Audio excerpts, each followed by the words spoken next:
Welcome back to Life with the Spectrum. I'm your host, Gina Cavalli, and a couple weeks ago, I got to go to Provo, Utah to meet some new friends at the ScenicView Academy. This is a academy for transitional adults, whether they're in college still or wanting to go to college a little bit later. They work, live, and thrive at ScenicView Academy. I had such a great time at AuTCon, which is kind of like an autism version of Comic-Con with breakout sessions and all kinds of fun things. And I really wanted to bring one person back that made a very strong impression on me. Please welcome to the show, Jared Stewart, the program director and autism ambassador at ScenicView Academy. Hi, Jared. How you doing? Hey, Gina. I'm doing great. Oh, my God. A couple weeks ago, I had the pleasure of coming out for AuTCon. Have you guys recovered from that experience? Well, we're getting there. Every year it's a crazy time. You get hundreds of people coming to campus, and, it always looks like there's been some kind of massive storm, but we get back together and we put it all back in place. And honestly, it's so worth it every year that, nobody really cares. It's a great thing, and we're glad to just be back on our normal schedule, if there is such a thing. I feel like I learned more than I taught at AuTCon because I went to some of those breakout sessions. I went to one about social repair. I went to one about networking. That guy was terrific too.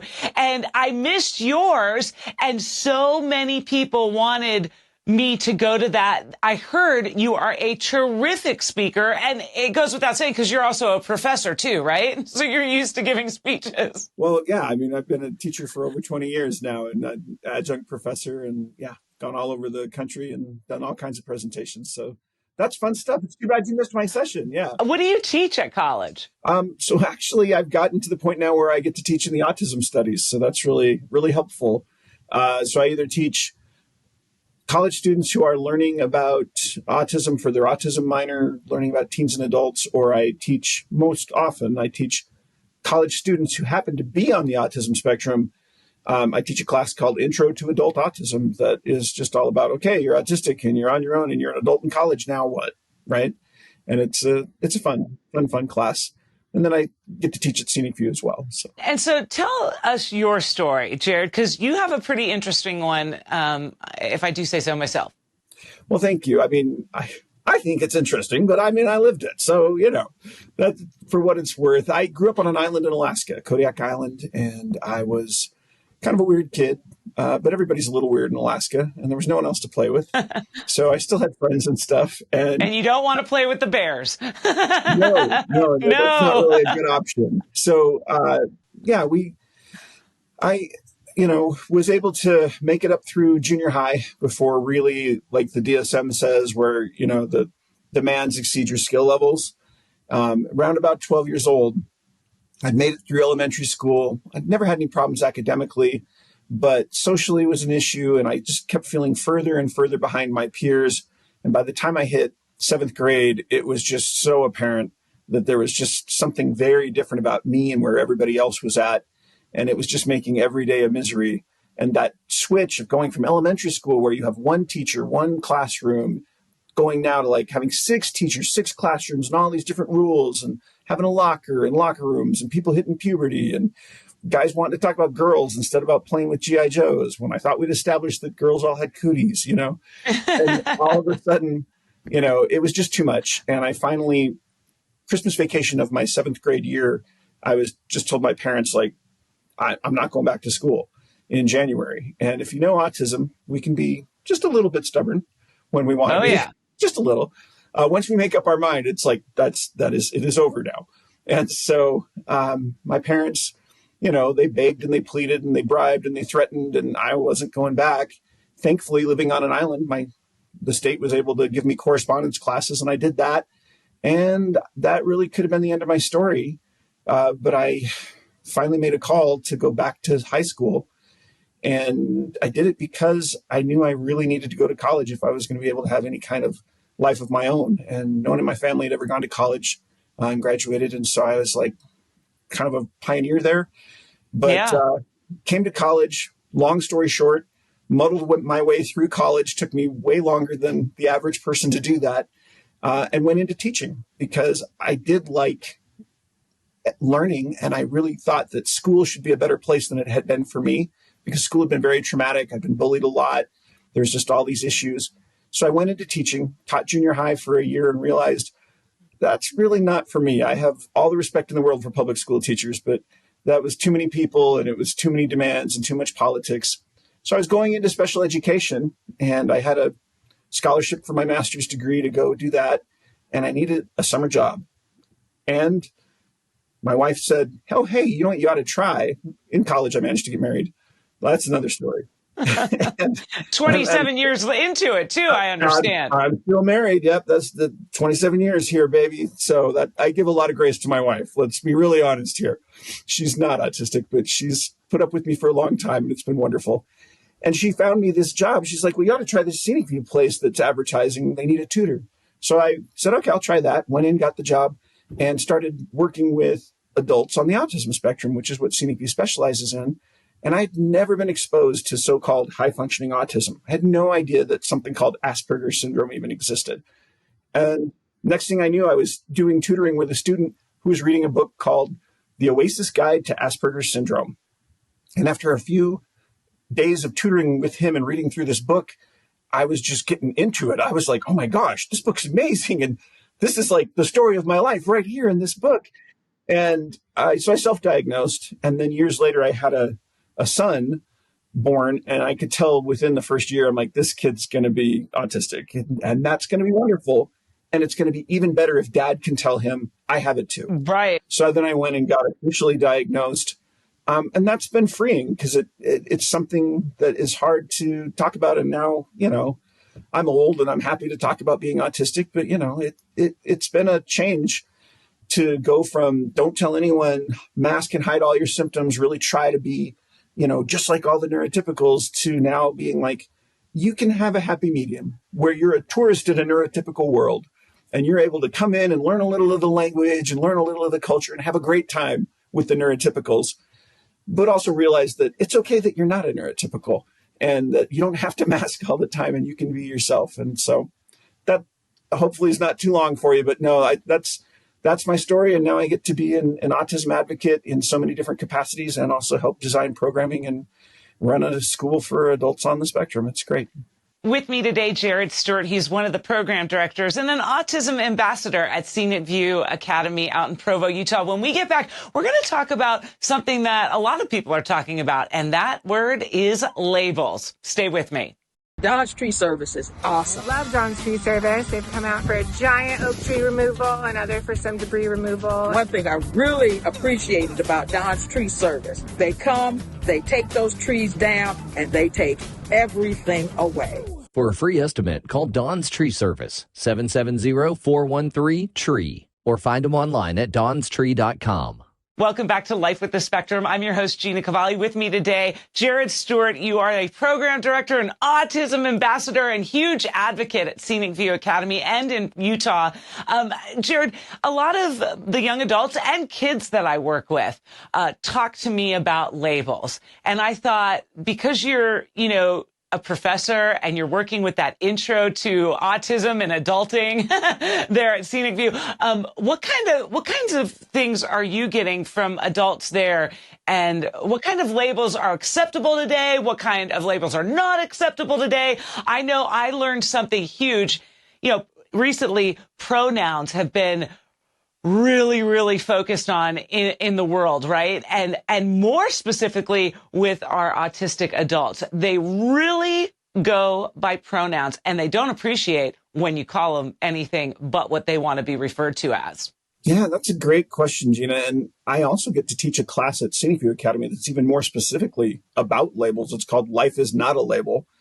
And so we require this class for all of our students to come through, where they sit down and we say, okay, let's look at these diagnostic labels that we've received. And maybe this is the first time in their whole life where they've actually seen, oh, here's the list of symptoms that had a doctor or a therapist looking at me and saying, oh, you have blank. And so being able to see that, like, we have these labels and society puts them on us, and we may not get to pick those labels, but we do get to choose what they mean to us. And so the whole class then is them researching their labels and being like, well, why are they saying I have this? what symptoms do I have? What challenges am I facing? But even more importantly, what strengths are associated with that label? Because every one of these neurodivergent labels has strengths. And being able to find those strengths, focus on those strengths, and see that there might even be a positive to being autistic or being ADHD or being dyslexic. Those kind of things are really empowering to the person and really help them for the rest of their life and with their identity. And then toward that, the pronouns and everything else, these are all, identity is such a wonderful concept. And in our world today, I think so many of us are, everybody just kind of struggling with, who am I in a world that's so complicated and so diverse? And I think that's and where social media has set so many different, I don't know, different ideals of what you're supposed to be like, how you're, it used to be back in the 80s. When I was growing up, it was, you're too skinny. The higher the hair, the closer to God, different. And then you were gay, straight, or bi. There wasn't, pan, asexual, binary. There just wasn't. No. And so a lot of parents have a hard time keeping up. And a lot of individuals, whether they're on the spectrum or not, have a hard time keeping up because they feel like the social media stars or influencers are the ones that know the best, but really only you know yourself. And who cares what anybody else thinks, right? Like, you have to accept yourself. And I try to teach my own son to embrace his autism and to go out there and be an advocate for himself and for others who may not be able to speak for themselves. Oh, I love that, because ultimately, every one of us is the ultimate minority, right? There's really only one person in the entire history of the entire universe that's exactly like you. And so right. I tell them, look, you guys, you are the world's leading expert on you. You have a PhD in you, and no one else is going to be able to live your life. And so you've got to be the one that ultimately makes these determinations about who you are and who you want to be and the kind of person. And there is a lot of people who feel very strongly about, oh, I'm autistic, or I'm a person on the spectrum, or I'm a person with autism. And these terms, like you said, they change frequently, and there's a lot of rules around them. And what I tell people is, don't get hung up in that. Be comfortable with who you are and be clear about how you want to identify and how you want the world to talk to you. And then be graceful to everyone else. Give them that opportunity as well to identify how they want to, because we're all on that journey of trying to figure out this wonderfully amazing, complex thing that is us. And the better we know ourselves and the better we're able to let other people be themselves and maximize that connection there and that ability to let other people become their best selves and help ourselves as well. I mean, that's what it's all about, right? Is to ultimately be able to help each person just become the best version of themselves they can be. Is that your favorite part of your job, helping people find themselves and become the best version? Oh, my goodness. Yeah. I mean, as a teacher, you get into teaching to make a difference. Well, what's the difference you want to make? The difference is that you want to help people become their best selves in what it might be a narrow little subject area. But overall, I mean, that's what it's all about. And so I get to do that in so many capacities now. And it is what I get up for every morning. Jared, how can people find you for speaking engagements? It's easiest just to reach out to ScenicView Academy or to me personally.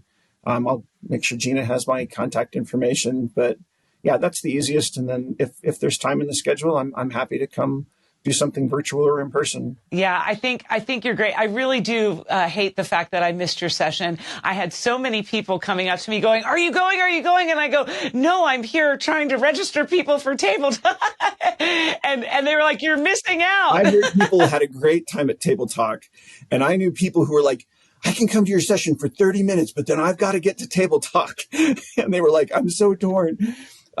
But there's something about Table Talk that really just helps people be able to feel comfortable connecting with other people. And that is priceless. And so I know it is for everybody, but especially for so many autistics, when they came to OtCon and they saw that there was Table Talk and it's like, wait, this is a way to quickly connect with people in a structured manner.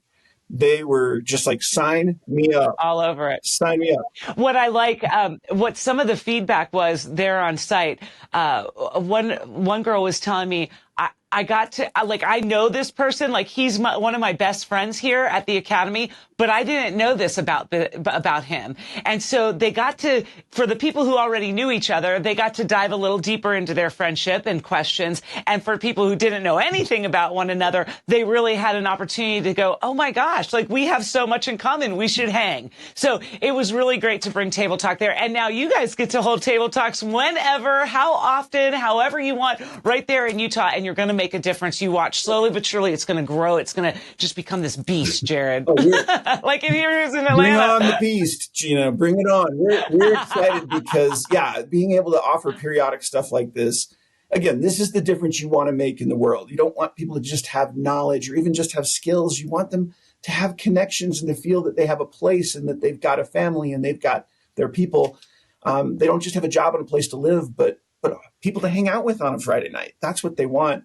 I saw one person who was leaving OtCon, and I was like, I'd never met him before. And I was like, thanks for coming so much. And they stayed to the last minute. And did you have a good time? And they said, oh, it was a great time. And I said, well, great. Hope to see you next year. And they're like, well, I don't know if you will. And I was like, oh, is it just, are you moving? Is there something going on? And he's like, well, no, I came to OtCon to make friends, and I made so many friends. I might be friended out. I could be good. Maybe I need to come this year. And I was like, that's totally cool. That's awesome. So yeah, how cool is that? That is, you know what? And everyone I spoke with, all the young adults there, I was asking, not one person had one bad thing to say about Scenic View. And everybody said, this is my place. These are my people. And everybody here gets me and I get everybody. And we're working really hard, Miss Gina. And I thought that was just the sweetest thing. And to know, we're getting ready to have a tsunami of people come up on the spectrum with 1 in 31. And those numbers are likely to change even in the coming future. And to know that we have Scenic View Academy, that they can go and they can transition safely and learn everything they need to work, live, and thrive. Like the motto, work, live, and thrive, is remarkable. Jared, I cannot thank you enough for being on the show. Oh, thank you so much, Gina. I really appreciate the opportunity and love the work that you're doing and the advocacy that you're performing for all of us on the spectrum. Anyone headed to Utah, whether you're passing through or headed there for something, going skiing, whatever, please take the time to head to Provo, Utah. It's about 45 minutes south of Salt Lake City's airport, and go to the Scenic View Academy. You need to view it. You need to see it for yourself.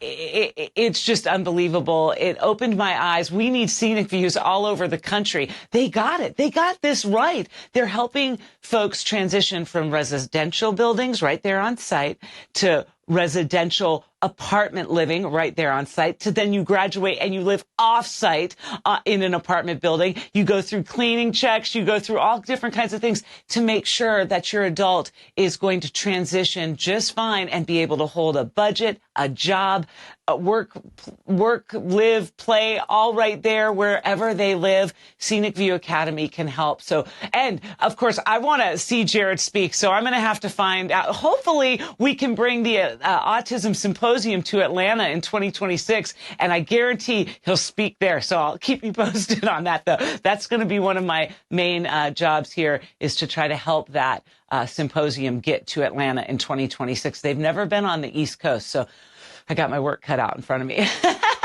Thanks again for checking into Life with the Spectrum. Like, comment, share. Most of all, subscribe to the channel. Find Life with the Spectrum as a podcast wherever you grab your podcast. And until next time, we live life with the spectrum. See ya.